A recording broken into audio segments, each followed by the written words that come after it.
Welcome to the Powercast with Charlie Johnson. I'm one of the world's leading fitness and transformation coaches. I'm going to be providing you with the tools to build your ultimate body and mind. All right, absolute pleasure to have Alex Crockford, superstar from the fitness world and cover model.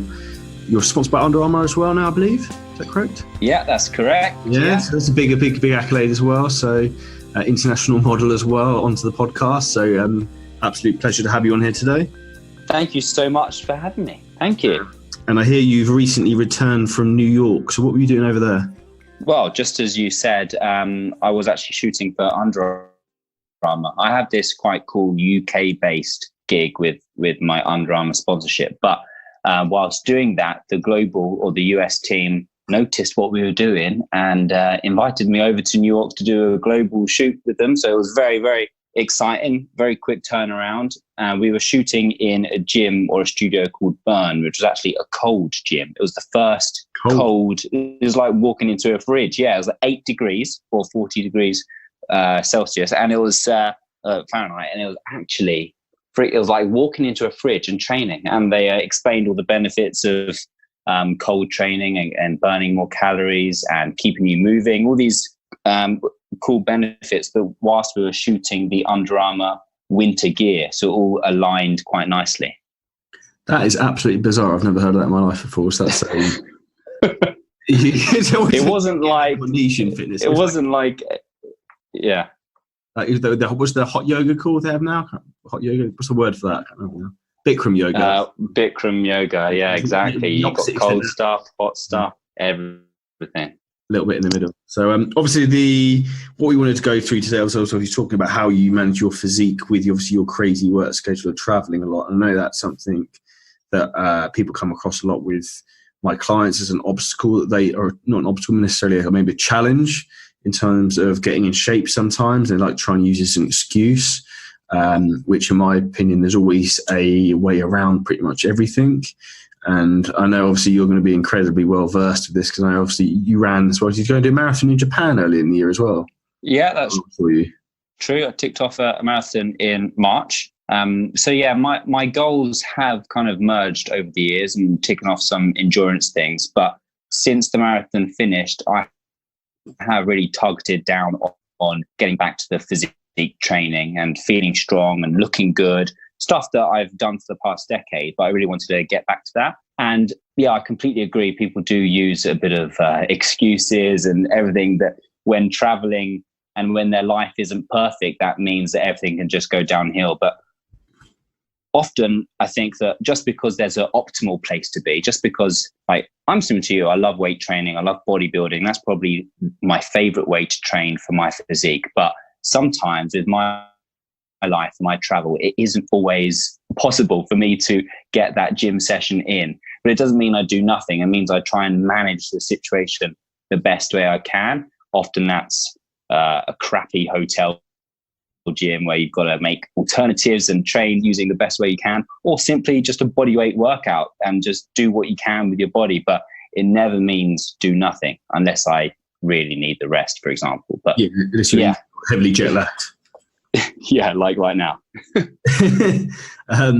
think it's one of those things. There's always same with the food thing with traveling. Like there is always a sensible option of what you can or you can't eat, and I think people often just go down the path of least resistance and just go for the easy fix of processed junk food all the time. When there is always a more sensible alternative. I don't know if you've got any experience of that. Anything in particular you've travelled. Obviously, if you've been to the US is a lot easier, I find, with having maybe healthier options.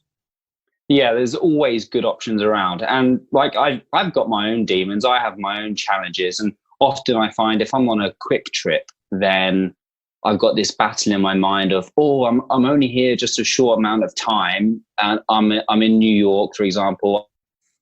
How can I not enjoy great food that's in front of me? Yeah, it's a bit of a difficult one. Yeah, exactly. But then I knew if I ate crap for a solid 3 days, or if the trip was longer, then I know that it's going to be filled with regret. It's going to take a while to get back in the routine, and it's not going to make me feel very healthy or very good about myself anyway. But yeah, there is always better options around. And often it's, even if you're eating out, there's a good choice to have, but often it's trying to get into your own routine, even when you're away, whether that's if you can do some home cooking or, like you said, avoiding the processed stuff as much as possible. And the methods I usually go down are simply thinking, how can I get some real food? How can I try to keep to the most unprocessed stuff as possible? Real whole foods, fruits and nuts and vegetables and meat. And then if that takes care of a high percentage of what I'm eating daily, then you can enjoy the dessert here and there or whatever. It's not about being perfect every single moment of the day, but it's just trying to keep that momentum going and knowing that when you're back home, you can get back on your good normal routine, your day-to-day life. And that's what matters most, I find. Yeah, I agree completely. And I find as well, like, if you can, as you said, if you're pretty much 90% on it while you're away, you'll get away with the 10% if you want to have like a dessert here and there, or like you're in New York and you want to try, I don't know, like something special to that area, then, and like you're only there once, then like by all means go and have it and enjoy your life. Otherwise, like, it's all about having experiences and things you're going to enjoy. And that one like item of food isn't going to destroy your physique. But then if you did that all day, every day for 3 days, then yes, you're going to have a problem. What do you do? Because I know you spend a lot of time in Spain. Do you like build a routine there if you're there for? Yeah, so if I'm in Spain, I have a pretty easy structure routine. I find it really easy there to generally eat, or pretty much most places to eat. And the same thing as you, I just find that I go for like a lean, clean protein source. And then depending on, like, I push my carbohydrates very heavily around when I'm training. So if I'm going out for dinner, say after I've worked out, I'll have a carb-dense meal. And if I'm not training on that day, I'll just go out and have steak and veg, or fish, like some grilled fish or something like that with some vegetables. It's so easy to eat out and eat healthily in these places, but you just have to have the right mindset and go looking for the right choices instead of just going with what you fancy eating sometimes, if that makes sense. Yeah, it's the motivation and the mindset, because if you're completely motivated to stay on track, then it can be done very easily. It's all about where you are in your mindset and how motivated you are to keep it going. The biggest thing I find as well is just make sure, like, whilst you're away, is just keep your training up. So even if you are in a crappy hotel gym, like, I don't necessarily go down the body weight workout routes like you would perhaps, but I might do, I'll make sure that I do cardio every morning, because that's almost like damage limitation to give me the extra calorie allowance throughout the day. So if I want to have a treat here or there, then I can get away with having an extra 300 to 500 calories a day, if that makes sense. Yeah, totally agree. Often I find that when your training keeps up, then naturally you stay quite motivated on nutrition as well. Because as soon as you start hand in hand. Yeah, totally. When one goes, you're like, oh, well, what's the point? And then you start eating whatever you want as well. And like you said, that morning cardio or that routine, that kind of starts the day strong, puts you in the right mindset for the rest of the day. 100%. It's all about setting the day from the start, and you set the tone. So if you start the tone with a small win there, and then you'll go to breakfast, and then you'll eat correctly, and then the next meal you'll go eat correctly, and you can tick the boxes through the day as you go. And then when you come to dinner in the evening, this is always my preference. If you can have something you're going to treat yourself to and enjoy, always have it at the last meal of the day, because if you have it at lunchtime or breakfast, you always have that sugar craving for the rest of the day, and you also have that bit of regret of like, I shouldn't have eaten that bagels, mate, or whatever it was, the waffles. I mean, it's the last meal of the day. Like, the day's done. You go to bed, you forget about it then. So you get late for the next day. So it's a fresh day of eating. Yeah, and with the training, I still would prefer a weightlifting session. That's the main training I do. But when it comes to bodyweight training, I think a lot of people think that bodyweight training is purely HIIT and cardio and stuff, which has its place completely and can be beneficial for a lot of people. But I think depending on one's goals, whether it's a fat loss or muscle building or fitness or other things, I think you can use your body quite strategically without thinking it's a HIIT cardio workout, because obviously a calorie burn is needed sometimes, especially if you're away traveling and you're eating non-optimal foods. But you can do some pretty good strength workouts as well, and just utilizing time under tension and long sets and pulse reps and really trying to get the burn in the muscles. I actually did once at the end of last year, a 4-month bodyweight only training program, just to kind of... How do your joints feel after that, out of interest? Well, one of the reasons why I entered it, there were lots of reasons, but one was an annoying knee and shoulder injury. So I did actually spend half that time kind of like letting those heal. So the workouts weren't massively intense, but they did really help me recover, because you can recover from bodyweight workouts a lot quicker than weighted ones. So it was, if people are struggling with some joint issues or injuries, I highly recommend taking the rest that's required, but still continuing the strength work, maybe with some lightweight and specific rehab type exercises, or just putting them under some bodyweight stress as you rehab. However, I found with my physique, bearing in mind that I'd trained for like 12 years leading up to this moment, mostly in weightlifting training, I really struggled to progress my physique. I found from a 4-month conclusion that it was a good strategy for maintaining what you have. And I would love to lie and say you can really transform your body and whatever with bodyweight training. But from where I was at that point, which was a good, strong physique, it was a good maintenance tool for me. You were an advanced athlete, essentially. Yes.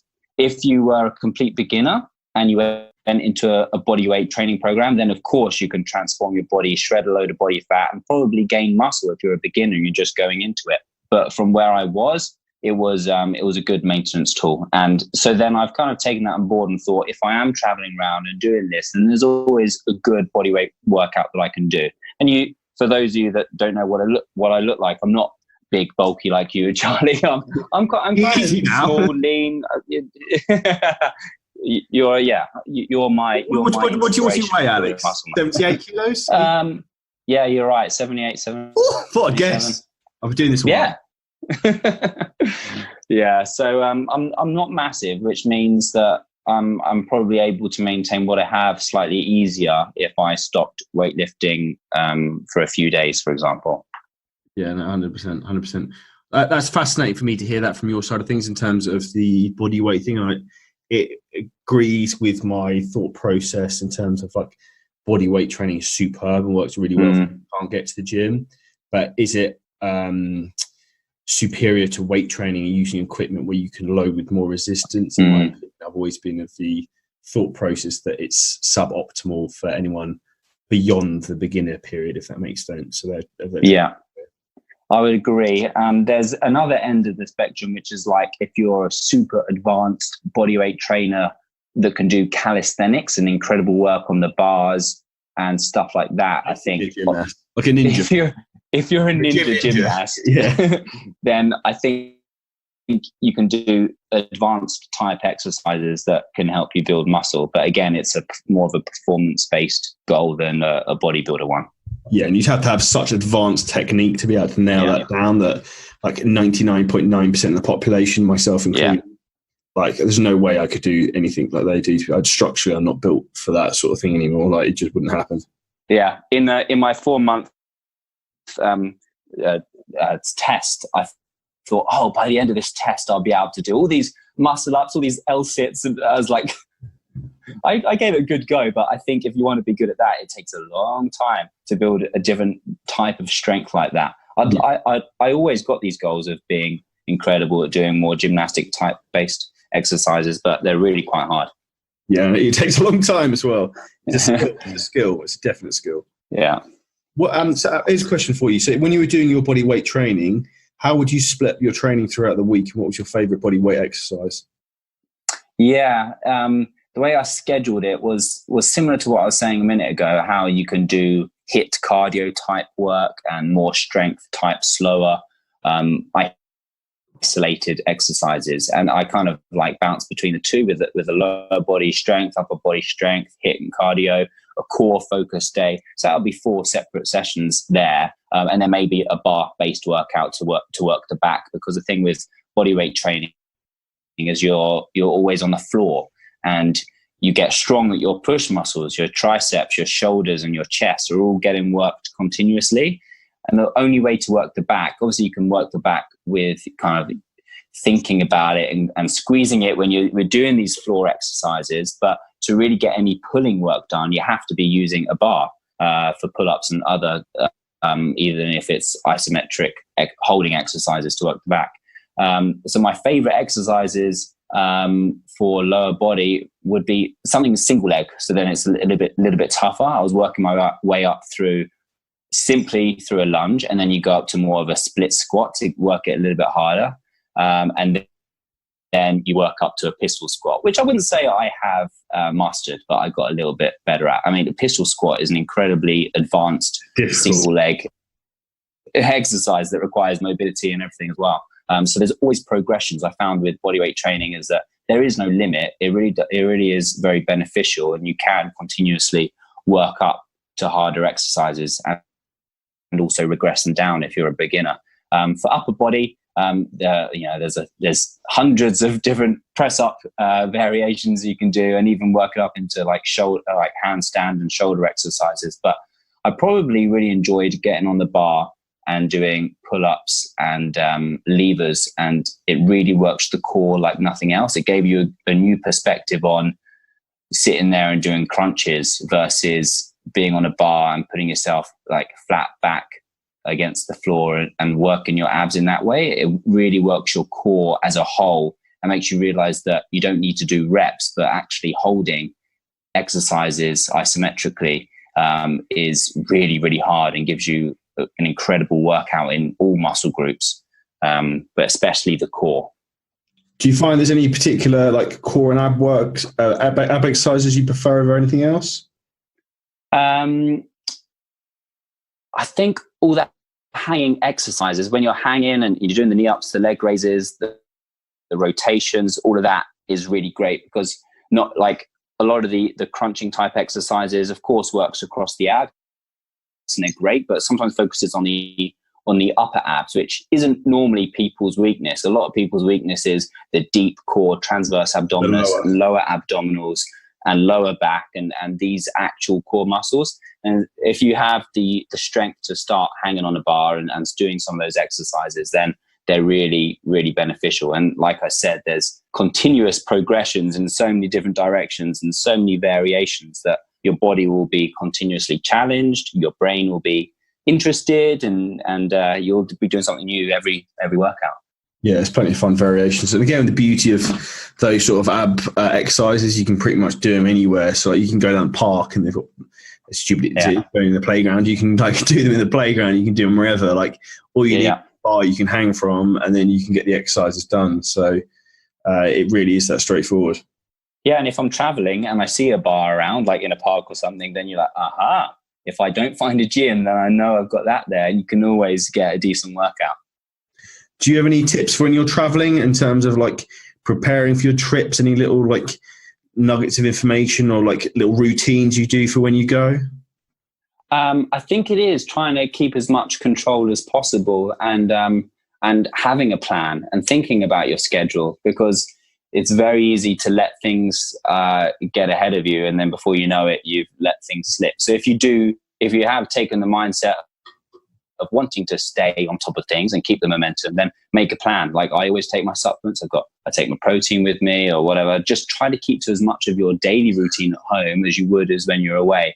And then when you're far away, think about the days, planning the workouts, even if they aren't your normal ones, and figure out what you're going to do. Because as soon as you have more, like you said, the challenges and the barriers, obstacles, it's so easy just to think, oh, you know what, it's not worth it.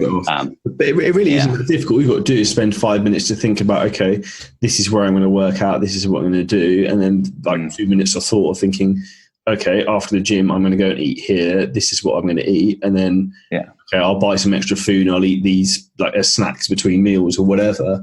It's really rocket science. It's just planning a little bit ahead for that day. So like, I'll always know in my head, okay, this is where I'm eating. This is what I'm going to eat for the day. These like I'll have these snacks between meals.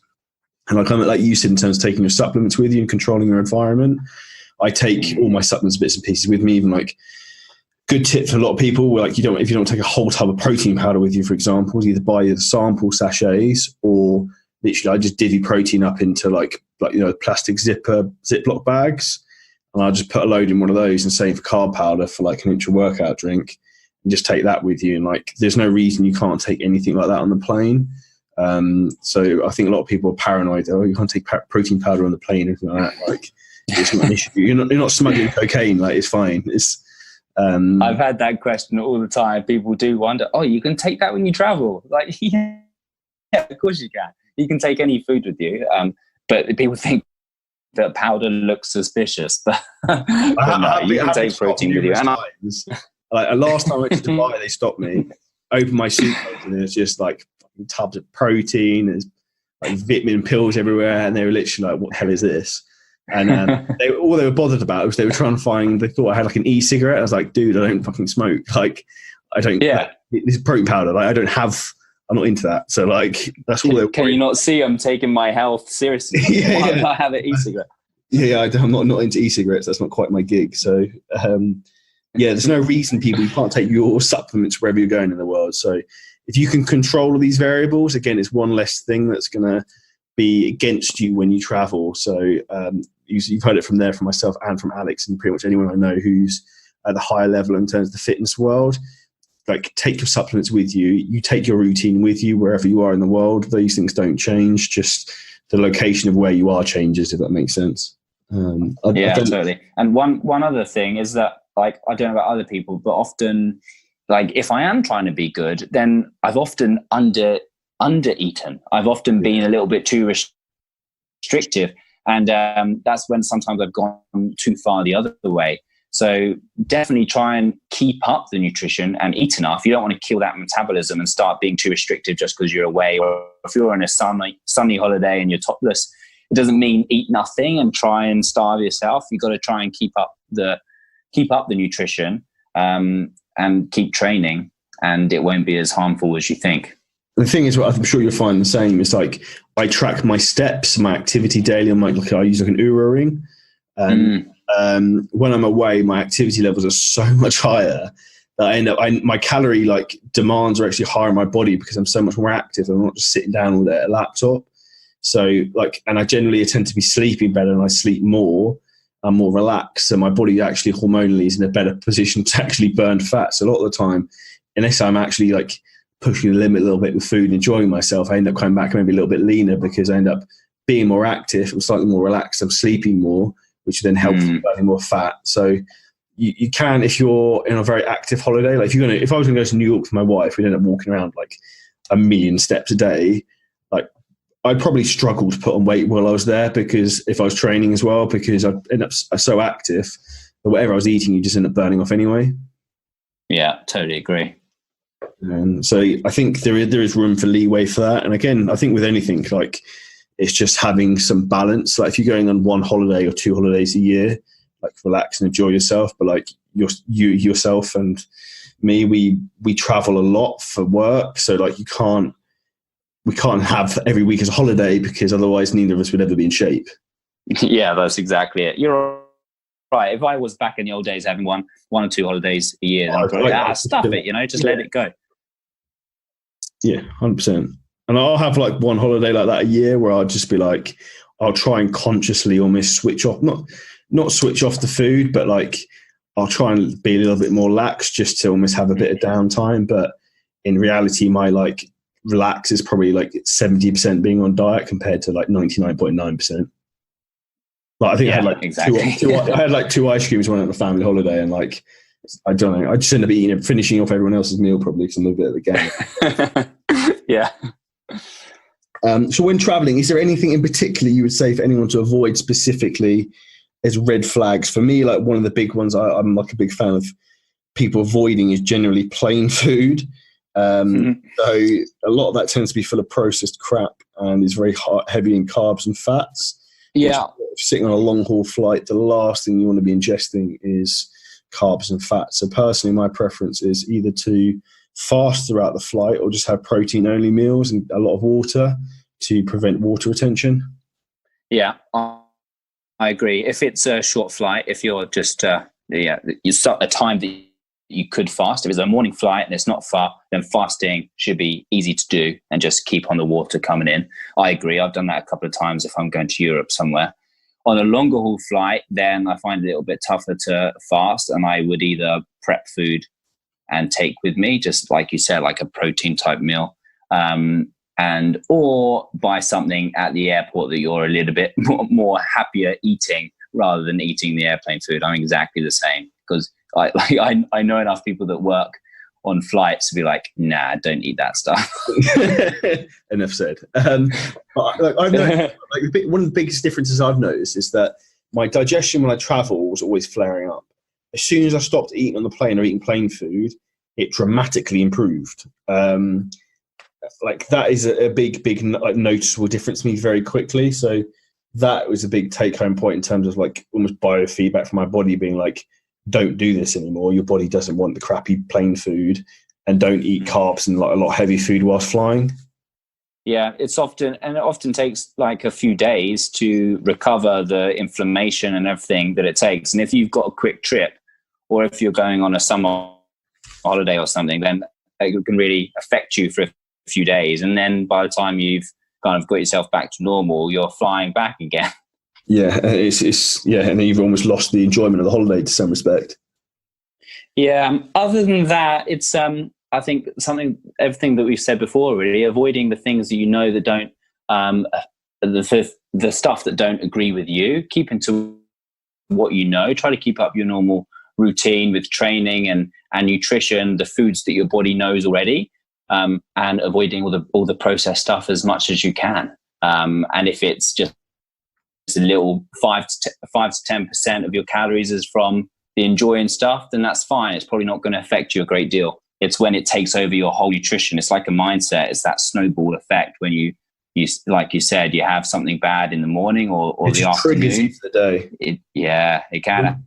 You lose the battle at the start of the day, and it just goes from there. Yeah, exactly. That's the main point, I think.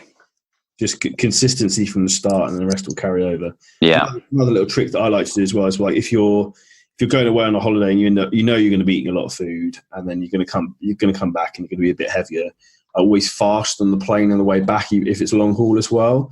Almost just give your stomach a bit of a digestive break and almost a chance to almost rest a little bit if you've been going a bit heavy at the all-inclusive buffet or on the alcohol or anything like that. Just almost to give your body a bit of a reset.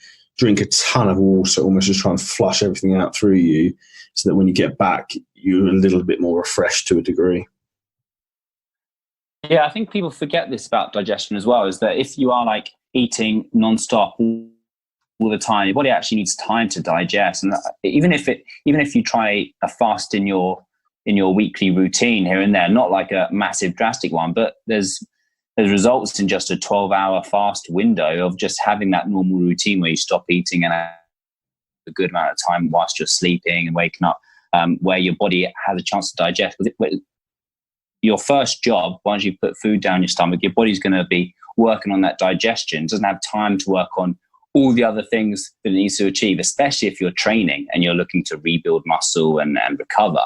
That's later down the list of priorities if you've got food in your stomach. So you sometimes need a bit of time for all of that to actually happen. 100%.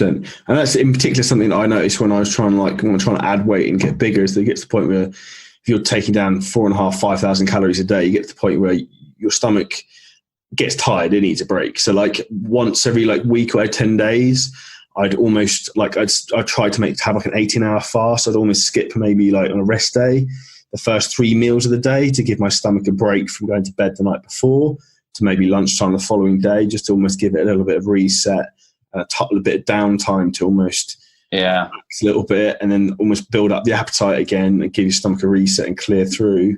So on that fasting day, on the day that you start eating again, even though it's only half the day, would you try and still hit your calorie goal, or know that that's just a massive deficit? I would just let that go as a deficit, because if you're in that much of a surplus for that period of time, then I wouldn't necessarily be worried. And again, it's one of those things, it's not what you eat, it's what your body absorbs. So if you're at the point where you're needing to fast and you're feeling like your digestion is bloated and your body's probably not taking up food or utilizing nutrients very well, you not having those 2-3 meals at the start of the day, I wouldn't necessarily be worried about, because when you come to then eat again later in the day, your body's going to be so much receptive to taking that food in, because it's going to be hungry for it, if that makes sense. Yeah.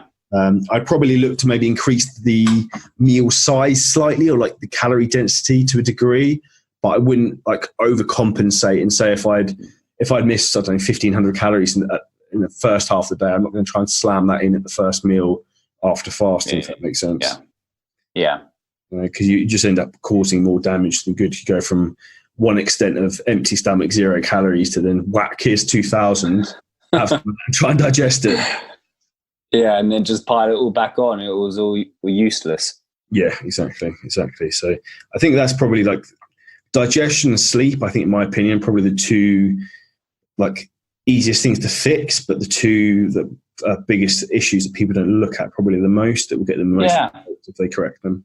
I think we're definitely going through a phase on social media and everything else where I think these 2 points are starting to get a bit more light shone on them, because everyone's always talking about the training and nutrition, and that's the things that a lot of people are focusing on. The training, although it's not easy, it's certainly the thing that people can normally smash. It's just 1 hour of the day that you can go for it. The training's the sexy bit where you're just in the gym, you get go for it. Like that's the bit. It's the behind the scenes that people don't see. It's the same thing, like analogy of like people watch like professional rugby players, football players on the pitch and think, oh, that's easy. They only play football for 90 minutes, but you don't see the like 5 hours of training every day that's been done for the last 20 years to get to that point. Yeah, exactly. And you're like on YouTube and Instagram, I still receive comments from people saying, oh, how long would it take for me to get the abs? Or how long would it take? And it's like, you've already got the wrong mindset. Just think of the lifestyle, think of the long haul, and not just the training, but like you said, the recovery. How good is your sleep? How much of that food are you digesting? And looking at the overall picture. And that's how you're going to get the best results. Yeah, 100%. I think that's a real nugget of information I think everyone should take home as a real take-home point there, which I think might be a good point to end up finishing the podcast on. We're about 35, 40 minutes in there. So I think we've covered some very useful and insightful bits and pieces in terms of traveling, which I'm sure everyone will find very useful. Unless you've got any more gems to drop, Alex? I think that is everything. I think we've got some good points, like you said, and I really hope it gives some value to the people listening. Yeah, and hope so. We're in the midst of summer holiday season, so hopefully it will help keep people on track when they're out and about, wherever they are this summer. Yeah, absolutely. So if anyone wants to come find you, get in touch, Alex, where are they going to find you? Yeah, if you need help with anything else, Instagram and YouTube, Alex Crockford. And if you want to check out my Crockford app, then make sure you take a look on iOS and Android. It's a free little download for some bodyweight workouts there if you want to try them. Great for hotels. Yeah, that's it. What's it called your clients? Crockfitters? Crockfitters, yeah. Or the Crockfit community. Yeah, okay. It's an absolute pleasure to have you on the podcast, buddy. So thank you so much. I hope this will help lots and lots of people.